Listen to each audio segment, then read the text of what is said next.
Today we're reacting to I asked Roblox Billionaires how they got rich. So what's the secret to becoming a Roblox billionaire? Well, it's actually quite simple. First, you gotta...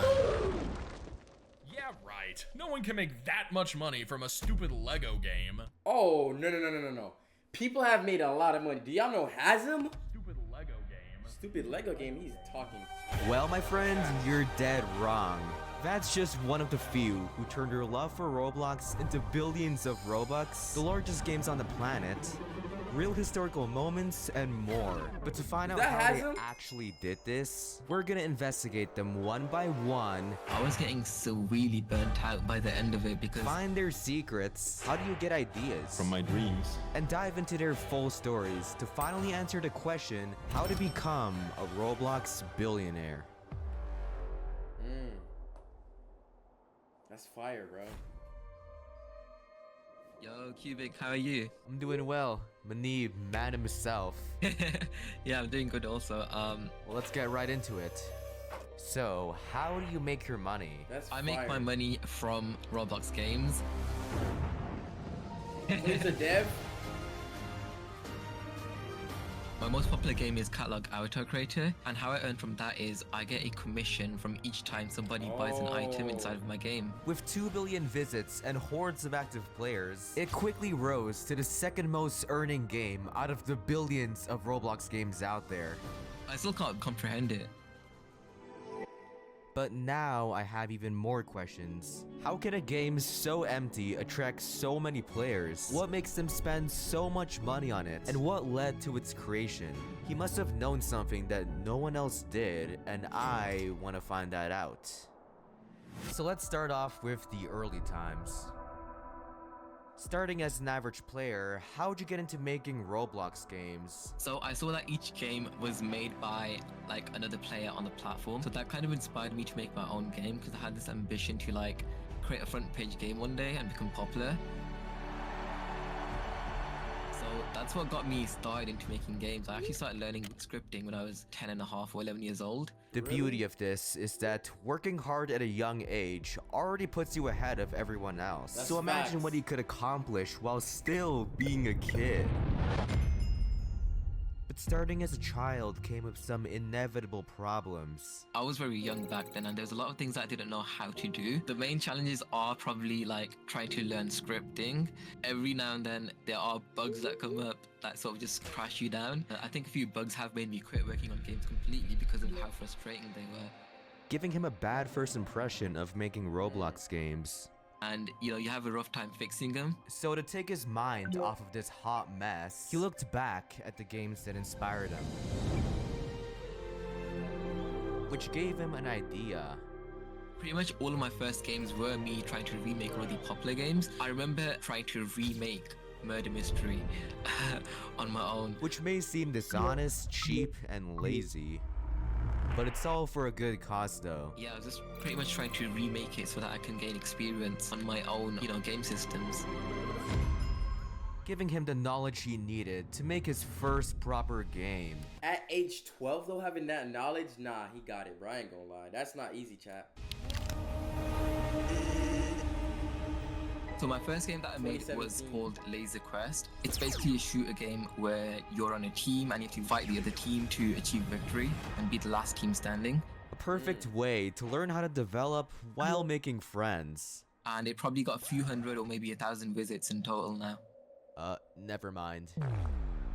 Dang. The harsh truth was, Muneeb was a small fish in a massive sea. And with the big fish getting award after award, praise after praise, what makes Muneeb any special? But even when no one noticed your work, what pushed you to keep going? The main thing that pushed me was my friends that were playing it with me. We had a lot of fun times testing and, you know, playing the game and battling each other inside of Laser Quest. And yeah, that inspired me to like, you know, keep working on it and add new maps and new skins. So from there, how would you approach making Roblox games? Was there a strategy or a secret? I think the main thing to get a successful game is to put yourself in the perspective of the player. If you wouldn't be having fun playing your own... Yes, because it's like, bro, it's just like, bro, making a video, chat. if you're not gonna have fun while doing this, or you're making a thumbnail and you're looking at it like, would I click this thumbnail? You're like, nah. Then no one else gonna click it. On game, then the chances are somebody else probably wouldn't be too. And make sure that the overall feeling of your game is also something super nice and easy to use and fun to play. That's what's going to make people stay in your game and also join back if they had fun playing it.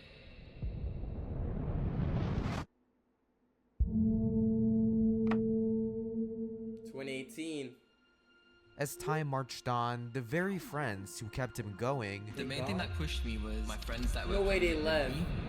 vanished. No. Most of them have stopped playing Roblox, so I kind of lost, contact with them because they just, they just grew up a bit away from the platform. Imagine that. The very thing that brought you and your friends together lost its charm, completely demotivating you from doing anything. And to add more salt to the wound, Me as a popular game developer now, that's not something that I was always. I started off somewhere as well, and in fact, I've actually had a lot of failed game releases, dozens of games that I've released that have flopped. So yeah, you gotta keep trying and trying again. You just gotta keep going until something hit, bro. If you don't stop, chat, there's no way failure can be in your life. But you have to fail to have success, though. That's why, look, he failed like thousands of times, he said, and then one just hit. I think you've all heard the saying, once you're at rock bottom, the only way you can go is up. Nowhere else to go. That's if you find the right time to strike. Okay, so story games were actually quite a big trend back in 2019. They were super popular. There were games like Camping and Airplane For Story. context, these games basically throw you in the middle of a story, and your goal is to beat some sort of villain. Which had a lot of popularity out of nowhere. Yeah, it's free real estate. Muneeb saw potential. Gotta be quick. Story and fast. games were a cheap and guaranteed way to get popular, much more than last time. But that's the problem. They can only be played so many times before players finish the entire story. They would then beg for more and more and more, stressing out the owner. Even popular story game devs have a history of burning out. So what's Muneeb gonna do differently? So that inspired me to make my own story game. My first story game that I made was Vacation Story, and that was in fact my first game that actually blew up and got me out there as like a developer. Let's go. But what made players notice your game in particular? Surely there must have been thousands of story games. Yeah, so as far as the storyline goes, I try and make my story games have a lot of different things, a lot of different scenes that you can play through as a player. There was another game called Airplane Story, which was the popular one. But in that story game, you're just stuck on the plane for the whole duration. Really? Which is why in my Vacation Story game, you start off in the plane, but then you end up crashing onto an island, then you have to go through survival on the island. That's fire. Wait, hold on. That's actually fire, bro. And just like any businessman would, Muneeb made a bunch of game passes to help you live and reach the end of the story, which most eventually did. Yay. Dang. And because it was my first game that succeeded, I went on to make more and more story games, such as Daycare and Daycare 2. I mean, I did say it was stressful, but maybe he can handle it? And eventually, players finished that one too, which led to an endless cycle. Basically, Muneeb found a game style players loved and made the best possible version of it by combining many popular game modes. You gotta steal like an artist, but the main thing keeping his games afloat is the players trying to make lore out of it, like coming up with game theories about the storyline. Yesterday, a daycare has been attacked by a big monster. Reports say the child had managed to escape. That's why I made a lot of story games. Yeah, a lot. A lot. Dang. 2021. When I Now first he's like started 16, creating right? games, I've been working on story games. But then when I was making Daycare 2, I was getting so really burnt out by the end of it because I wasn't really doing it for fun anymore. It's just because I was kind of forcing myself to make a new story game because, a lot of people were, asking for Daycare 2.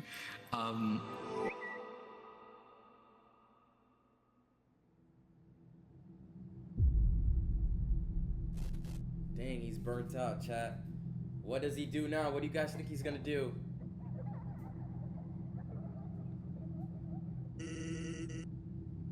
Dang.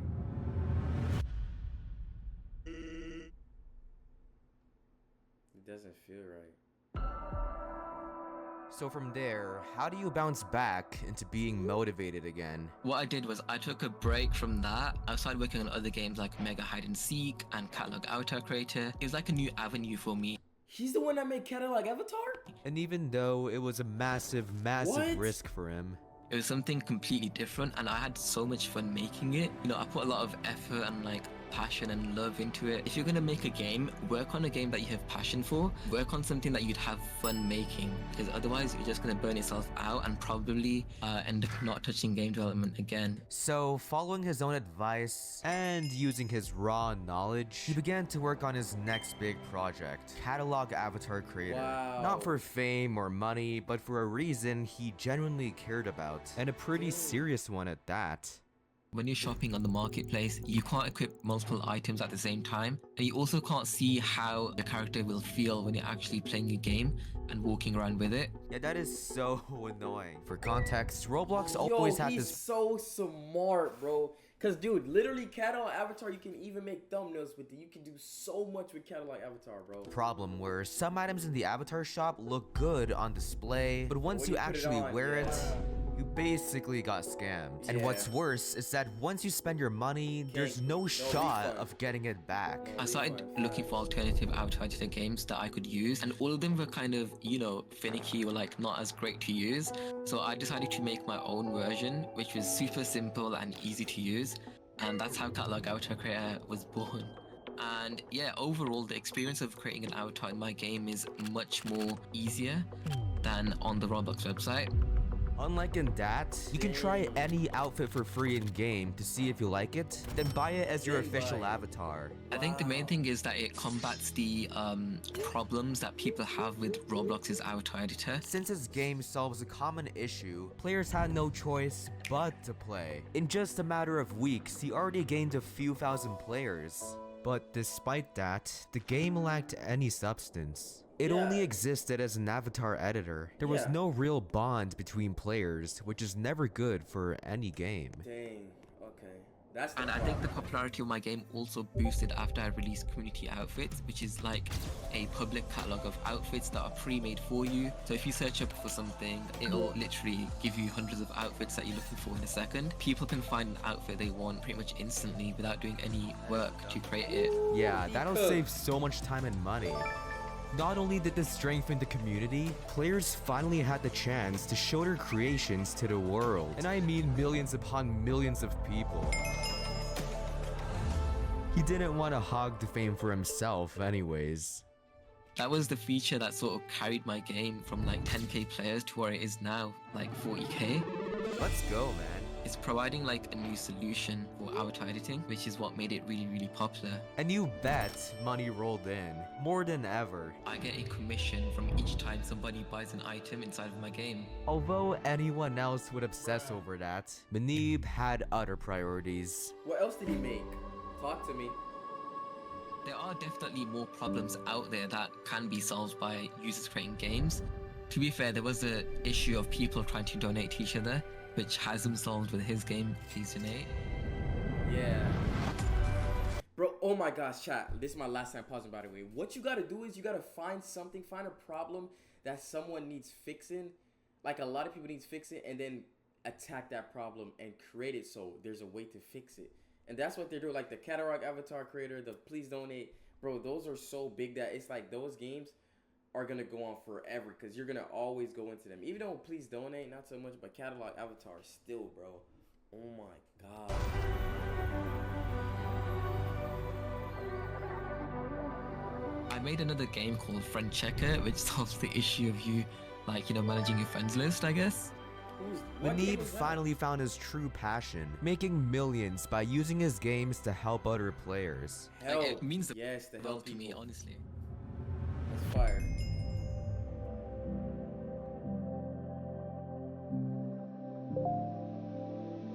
Is that Roblox gonna email him? Where do you see this in 5 years? definitely I will still be on the platform. The Roblox community is like very supportive, and you know, having a fan base for my game who's always so nice to you, it just sort of motivates you a lot. And yeah, the support I've received from the community is overwhelming. And the winner is, for Best Use of Fashion, Catalog Avatar Creator! Hey everyone, my name's Muneeb and I'm so honored to receive the award for Best. So Muneeb, following all the success, what's one piece of advice you'd give to the viewer? That's so Muneeb? Following How to beat a Gucci and Carly Kloss the app, huh? all the success, what's one piece of advice you'd give to the viewers right now? If you have a failure, see it as a stepping stone, because from each of my failed games, I learned a lot of scripting and, you know, modeling experience, and that experience helped me to work on my future games. And yeah, it gives you the potential to. Yes, bro. Last time pausing, by the way. Don't be afraid to fail, because if you're afraid to fail, that means you will not take risks, bro. The only time you're gonna take a risk is not if you're not afraid to fail, bro. Because then you're gonna just keep on going. Like, you're gonna go so fast, right? It's like speed equals flight. You're gonna go so fast, bro. Just keep on going, keep on posting videos, keep on doing thumbnails. Like Mr. Beast literally said it, bro. Your first 100 videos are not gonna hit, right? Some people do, but then it's like after that 101, then you're like, dang, what am I gonna improve after? It's like, is it the editing? Is it the thumbnail? Actually, one day reach there and achieve your goals. Amen. You gotta improve something every time. While Muneeb's advice is definitely Muneeb, helpful, dude. it doesn't fully answer our main question. To truly understand the truth of success, we can't look at this from just one side. Well, Muneeb, thank you for coming on and sharing your story. Yeah, Who's you're next? welcome. Thank you for having me. Who y'all think is But next? before we part ways, I need to know one last thing. Should the viewers subscribe to the channel? Yeah, everyone watching the video right now, be sure to smash the subscribe button for more awesome content like this. That's right, you guys heard him. We're trying to hit 1 million subs this year, and I have some awesome content planned. So, subscribe. WQ, man. Now, Muneeb might have been impressive, but then again, he's not the only brilliant billionaire to learn from. The more, the better. Hey, Chunch Bunch, how you doing? Who? I've heard a lot about you, so let's just get into it. Yeah, go ahead. Oh, he doesn't talk? Chunch. So, how do you make your money? I make my money through Roblox games, and Blade Ball is definitely the biggest thing I've created. He made Blade Ball?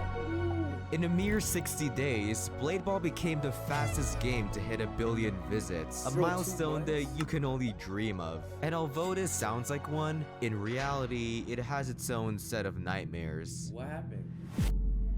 The amount of passionate hate for Blade Ball is unparalleled.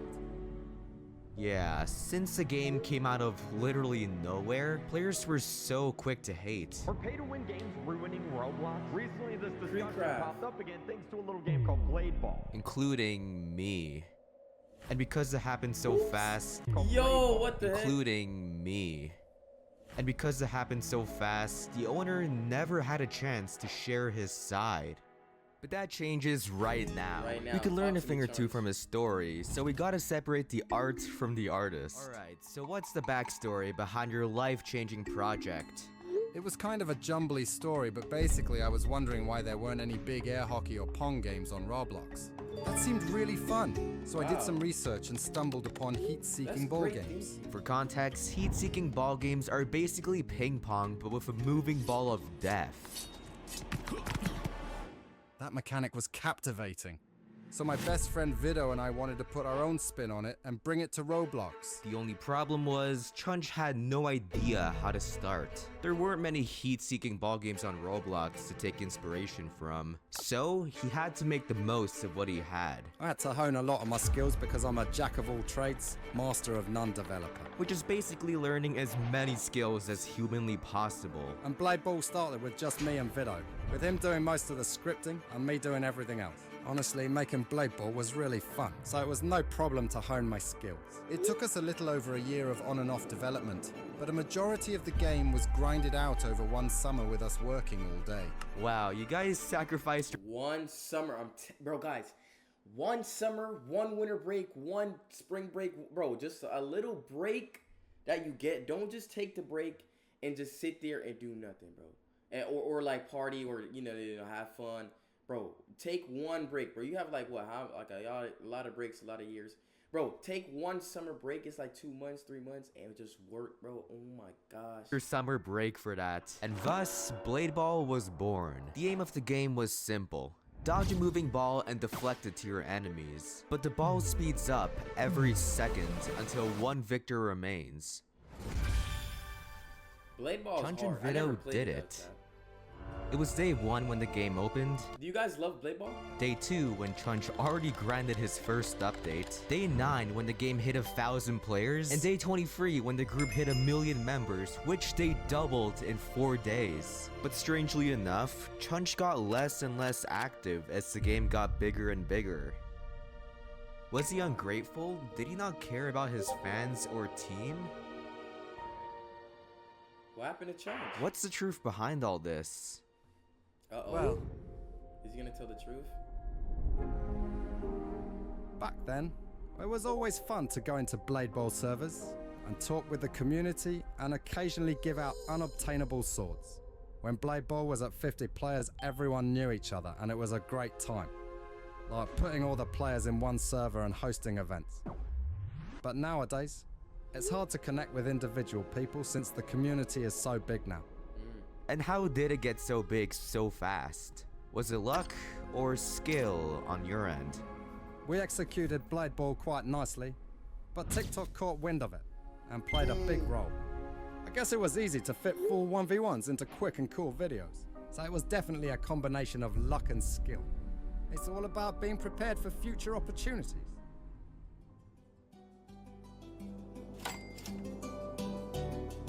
Despite the negativity towards this game, this guy so far seems legit.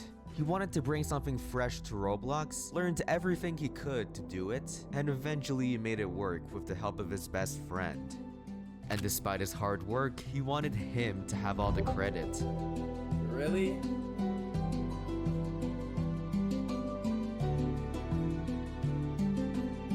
Wow.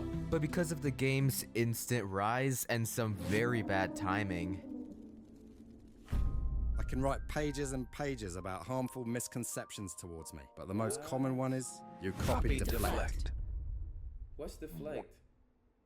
well, that sounds pretty bad. Well, that's It's a an game. eerily similar game to Blade Ball, but knowing your backstory, it's probably not true. No. Deflect actually referenced a lot of things from our game after we released, and people thought we copied them. Pro servers, double jumping, crates, and more I can't remember. Generally, the things said about us are greatly exaggerated or blatantly untrue. What's up, Keisha? But what gave you the strength to still update the game? What's your advice for anyone putting up with hate, especially undeserved hate? The best way to go is to never reply. Nobody likes to talk to a wall. Too bad I'm a high T Sigma, and the haters won't get to me. Alright, buddy, calm down. But don't be mistaken, I also get a lot of funny and kind messages that make my day. Even though I can't reply to all of them, I find comfort knowing that I can rely on people, and I can be relied on, like my friends and my team. Besides, tackling projects is extremely difficult alone. Where'd he go? 2024. Now, honestly, I don't know you that well or even what you sound like, but I have a lot more respect for you, and I'll be honored if you can share to everyone your main piece of advice when it comes to being successful. I know this is what every How to Become Successful guide says, but keep trying and improving yourself, and never underestimate yourself. Hardworking stupidity beats lazy brilliance. I've never looked at it Hard-working stupidity beats lazy brilliance. that way. And hey, if you don't have time because of school, spend your summers learning skills you find interesting and executing them. Yes. Roblox games make a lot more money No than excuses. people think. Yep. So that's a fun one to start with. No excuses. Who's next, chat? Who y'all thinking next? I think Luke is next. Well, thank you, Chunch Bunch, for sharing your Has him. story. Has him, right? I hope we can speak again someday, but now we gotta move on to our next Roblox okay. Billionaire. There's that? still a lot more to uncover. Hello. Hello, hello. Thank you for having me. No problem. Introduce yourself to the audience. Yeah, so I'm Tencell and I'm the owner of Slap Battles on Roblox, which has... Okay, I don't know if I should brag about the stats of the game, but I live off my game Slap Battles. Wow. Since he's such a humble I guy, never heard about this game. I'm gonna brag for him. With over 2 billion visits, Slap Battles easily became a top-earning Roblox game, supporting Tencell and his family. But back then I had no desire to create stuff on the platform or develop. Back then I didn't really want to develop games, I just wanted to play them. Which kinda struck me as odd. How did a kid who never cared about creating end up as, you know, a superstar? But most importantly, how could his story finally answer our question? I was an average player all the way up until 2021. Ooh, what changed there? I was going to a programming class, and I thought it was like you'd be taught how to program in the programming class. Then I realized everyone in my class already knew how to program, and I was like, oh, what the hell? Which must have been embarrassing. So I talked to one of the people in the class, and they were apparently really good at Roblox programming, and I knew what Roblox was at that point. I got into learning how to code in Lua. Which is the scripting language Roblox uses to make every single game a reality. Okay. I was inspired by my classmate Alex OP1000. He inspired me to start making games and taught me a bit about coding as well. With a newfound love for coding, Tencell immediately got to work. As I said, I played a lot of games before I started to develop, so I wanted to make games that were like on the same scale as the ones I was playing, and these games had big development teams behind them often. I was imagining like a massive whole game, and I wanted to do it all by myself with next to no experience. I thought I could just make something in like a month or two that was on the same size. Takes time, Brody. But I did not even get close to finishing, and it was also very, very bad in comparison because I was so inexperienced. Dang. The voices in your head. Fumbling your first move is never a fun experience, but at the very least... Although I did learn a lot from it, so I wouldn't say it was a waste of time. Just keep trying until you improve and make sure not to aim too high with your ambitions. Which is pretty counterintuitive, but considering his past, he had to do something different for his next game. So, what's plan B? In the game, you can go into the arena, and then you have this big glove, you slap people. Every time you slap someone, you gain 1 slap. And the goal is to knock people off the island. The simplest idea possible. And when you gain these slaps, you can use them to basically unlock better gloves that deal more knockback and have unique abilities. And rather than spending months perfecting the game... It's really horribly coded behind the scenes because I was practically learning how to do stuff while doing it. In fact, the animation that you see when you slap is a test animation because I wanted to see if like my script would work. So I just made something in like 10 seconds to see would this theoretically work. And it did, and I just never changed it. But I guess it goes to show, don't overthink the process. So after a hard week of work, he was confident enough to share Slap Battles to the world. Despite the imperfections, he still believed in it. But we can only hope that players will too. In the beginning, it didn't even maintain a stable player base. It had maybe 1 or 2 servers. I guess all hope is lost.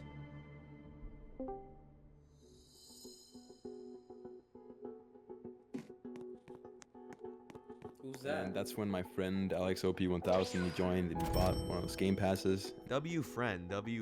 And rather than spending the money on himself, I would sponsor the game using the Robux I made, and then I would kind of get maybe 1 full server, and then I would use that Robux if I made anything to sponsor it again, kind of doing a cycle until I had... Put money back into your business. Oh, what's good, yes? Put money back into your business every time. Don't, bro, until you can take the money that you're putting back into your business and have half still left, don't use it. Just put money back into the business and keep on upping the scale, bro, and upping the quality and the production. Maybe 70 players, and then it kind of self-sustained. And yeah, I'm the first people that I had playing the game. I would give people who joined the game like a lot of slaps immediately so that they can immediately use some really good gloves. And I would also play my own game and make sure that they were having fun playing it. But after his friend's gracious gift, another friend stepped in, and for the wrong reasons. I had like a staff member when Slap Battles was more new. It got really controversial and all the bad stuff really, so we had to kind of kick them from the server and get rid of them and all that. Oh, and does that frighten you? I'm not really worried about losing friends if I know them enough and I know that they're good people. Following this sudden betrayal, Ten made it his mission to show as much love to the community as he can. Tencell. If he ever gets the chance to. So, after getting a couple dozen players, thanks to your friend, what was the next step to bringing your game to its full potential? So I didn't really have a plan. I just kind of added what I thought was fun, because at the end of the day, I didn't really do it because I thought I would get any success from it. I just found it fun to kind of see people play what I made and interact with all the stuff I created, and then adding more stuff and see their reaction to it. It was like a game to do in itself. As you said, don't overthink the process. But to truly deliver on this goal, the updates had to be remarkable. I think one of the funniest updates I made was adding a glove called Mega Rock. An OP glove that insta-kills anyone who touches it. Which does sound random and dumb, but it's actually very important to Ten's goal. So I was gonna make it something stupid, like you have to sit in this rock for 1 hour straight and do nothing to get this glove. That's just torture. And then my friend was like, nah, do 10 hours. And I was like, okay. Just because I thought it was funny, really. And while this may seem like an absolutely horrible idea that would make players hate him, didn't even complain really, because it wasn't mandatory to get. It's just something you could get. And at the end of the day, if something is really rare, it automatically makes it really valuable. And then when it's really valuable, people want to do much more to get it. It's one of the most iconic gloves in the game, even though you have to sit in a rock for 10 hours to get it. People sat in it for 10 hours actually? What? Ten realized something. Not only did this make players play longer, a very important thing for its growth, but these funny, rare items oddly formed a connection between him and the players. So he did not hesitate to create more and more of these rare, random gloves. Not only did players willingly spend so much time and money for them, but the glove's abilities made for some surreal gameplay. You can get caught off guard by something really jarring and it'll be really funny as a result. Like, for instance, if you get hit by a bus out of nowhere. And thanks to the game's imperfections, they were laughing, having fun, making friends. Ten's vision was coming to life. But to strengthen his bond even more, he added theme songs to each glove, like the one you're hearing right now. Every time you fight with a glove, it plays a funny little song to make the game even more immersive. Ooh, that's fire. And oh boy, oh my gosh, copyright. Vibe with it. It's gotta be copyright. Rose, the owner always falls in an inescapable trap. Yeah. It's hard to connect with individual people since the community is so big now. I don't think he was aware of this problem, but a small update he made might have saved him. I had a chair in the lobby and I would literally just sit there and talk to people who joined, maybe walk around as well. I just wanted to attract players because the money I was making, quote unquote, was so insignificant, it didn't really matter. It was just kind of fun. I just invested literally everything I made. I put back into ads, everything. And while it may seem lazy that he's still doing this, it's all part of his plan. Well, anti-plan, to nurture his game to the max. Now, with a decent player base, he had the chance to bond with even more people. I've hosted events where, for instance, I'd make like a server with 100 people. Where he would basically give out rare, unobtainable badges to each of the 100 players. A nice little gift for a small community. Actually, I think it was 200 people, and I was live streaming it, and it got filled up, and it was pretty fun. Bruh. And although he didn't have to, and could have spent that time grinding out updates, I mean, they're just kind of like a little cherry on top, to be honest. People get too caught up in getting optimal retention, optimal session time, and this and that. They'll probably forget about the most important thing, which is to have an actually fun game. Don't overthink the process. Although progress was being made towards this goal, the main issue was the game itself still felt flat.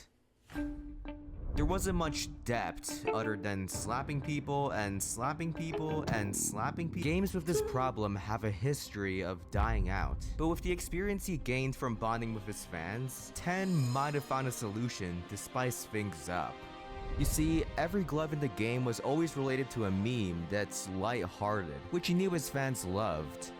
But the next update would be the polar opposite. I just tried to make some really absurd stuff. Like there's this guy called Bob, which is like a black blob, like a god sealed away and all that stuff, so yeah.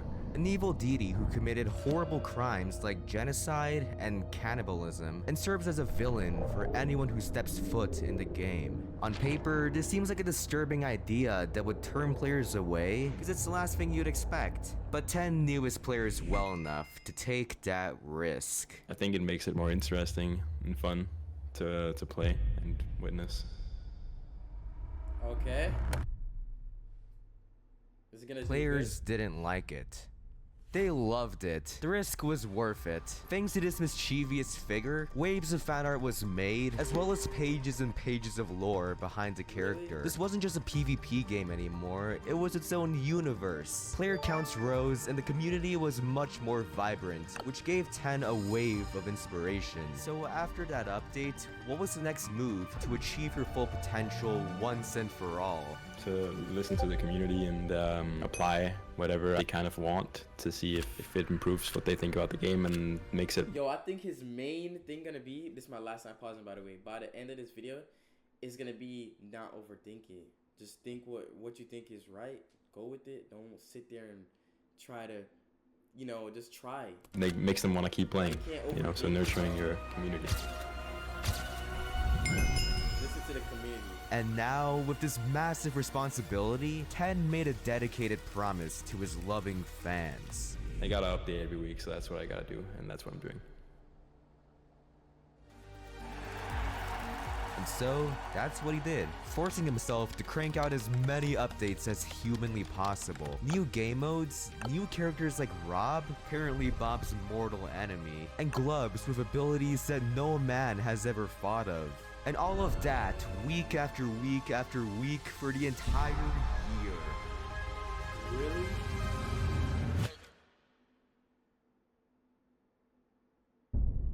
But as slap battles got bigger, so did Ten's fear of letting his fans down. I gotta update every week, so that's what I gotta do, and that's what I'm doing. So, I mean, that's some pressure. I kind of have to update every week at this point. And it didn't help that they had higher expectations for the game. So he needed a second way of cranking out updates, and fast. Other than your fans, how else did you find ideas? From my dreams. What's something he dreamed about? How is this even possible? There's this thing called the plate that goes around the island. It's like a transportation system, and I came up with it because I was dreaming that I was in like a fan game of slap battles, like a ripoff, and they had like a bunch of stuff all over the place. It was actually a train in my dream. I did a very similar thing as a result of waking up and being like, damn, that's really cool. I wish I should have that in my game. That's fire, bro. That is actually brilliant. His bond with the game is so strong that he can work on it in his sleep. But at the height of it all, a tiny mistake he made eventually caught up to him. No, what did he do? I was still the only developer of slap battles at the time, but it had gotten really big. He was so focused on bonding with fans that he forgot to spend time building a team from the ground up. But that wasn't even the worst part. So I just didn't have time to do both school and work on slap battles at the same time. I mean, if I don't update every week, the fans will probably be very disappointed. I forgot, you were still a kid at the time. Yeah, really stressful because there was a lot of homework as well, and then also a lot of developing, so I didn't have any free time at that point. Players were angrily begging for the next updates, but school got in the way of his promise. Ten's game was printing money, so he could drop out. But then again, school is where he found his passion, learned how to code, and met his first friend. But it also prevented him from pushing He has two sides. Which sides would y'all pick? the game even further and finding a team. But then again, he was heading off to college, which is very important for your future and career. And he doesn't have time to do both. Would you guys quit Roblox for school or quit school for Roblox? I just wanted to attract players. At the end of the day, I didn't really do it because I thought I would get any success from it. I gotta update every week, so that's what I gotta do, and that's what I'm doing. So, I mean, that's some pressure. I kind of have to update every week at this point. I mean, if I don't update every week, the fans will probably be very disappointed. Don't overthink the process. Coral High. So he didn't overthink. He followed his heart. So I think, if I remember correctly, I dropped out about at the end of 2022. Wow, that is a serious commitment. I succumb to the pressure and I update every week, but I don't really mind doing it, to be honest. And with school completely out of his life, he completely relied on his game and players to financially support him, meaning he couldn't mess this up, literally. However, every now and then I'll add the update that isn't very well received and people get upset, but you know, I try to avoid it, so it's pretty unavoidable in general though. And although it made him pretty sad, which is perfectly okay, he saw it as a stepping stone, like a wise man once said. Constructive criticism is when you give feedback that can actually help improve the game. Like, you could do this better, or you could do this better, while destructive would be more like, your game sucks. And with this mindset, he hired fans as testers for the game. For instance, if I'm making a new glove and I'm testing it with the testers, then they could either be like, this glove is bad or boring or something, or they'll give a constructive feedback like, you could improve this glove by doing this or that, and I'll do it. Could be adding a new feature to the glove or making it more in depth. With an honest and loyal team to rely on, he was finally in the right headspace to push his game to its real full potential. Which was? Even with all these testers, these upcoming updates seem so much harder to make than any of your previous. How'd you motivate yourself to put that much work? It's my job at this point. As I said, I dropped out of school, so this is kind of what I do now. I don't really need motivation to work on it. It's fun, so, you know, I'm having fun doing it. So, throughout the year of 2023, with all the knowledge and passion he gained, and while keeping his weekly promise, he poured his soul into 2 massive updates as a token of appreciation for his loving fans. But will they accept it? Hopefully.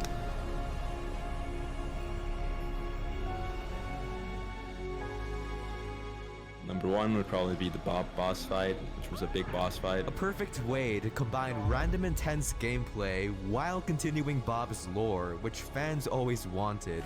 And as he streamed the update to all his fans, everything felt perfect. Please sit down! That had a lot of hype, and we got over 70,000 players in that update. That is unreal. The next update would be Null Zone, which is it's like a dungeon kind of thing, a purple dungeon, and they have to kind of navigate through it, and if they make it to the end, they get a unique glove. So mad. Calm down, bro. I'm very frightened right now. Dang. Welp, you made it. But without Alex, I don't know, because since he kind of contributed to the first sponsorship, I don't know if I would have gotten any players in the first place to even nurture if it wasn't for him. Definitely did help a lot. But I think we're forgetting the main point of all this. Don't overthink. 2 billion visits. That is no joke. It was a happy accident. I found it fun to develop. Initially, I didn't have any goals or anything like that. And then eventually, I just kind of slowly got success without even really realizing. I was like, oh. And what's your main piece of advice for getting that success? If you have a failure, see it as a stepping stone because hard-working stupidity beats lazy brilliance. It can never really be a bad choice to start learning how to develop on Roblox. If you keep trying, you'll eventually get it, and if you don't, then you'll end up with a very valuable set of skills. Yes, just so, out of everything we learned, what truly is the secret to becoming a Roblox billionaire? Well, it's actually none of this. But we do have an answer. You see, All these billionaires had something special to share to the world. A helpful tool, a fun little game mode, a true connection with fans, and they did everything in their power to fulfill that. Burning out, sacrificing summer, or even quitting school, which you shouldn't, by the way. We all have something special to offer in our own unique way. It's just a matter of whether we want to dig deep enough in our hearts and find it. Meaning, there's definitely more billionaires out there with amazing stories to tell, and that could be you one day. So if we somehow get 200k likes, I'll definitely do a part 2 of them. But for now, that's a wrap. Dang, that's a banger. If you guys made it to the end of this video, make sure you like, comment, subscribe, leave down below what y'all boy want to see next, and comment the word red if you made it this far. Peace out.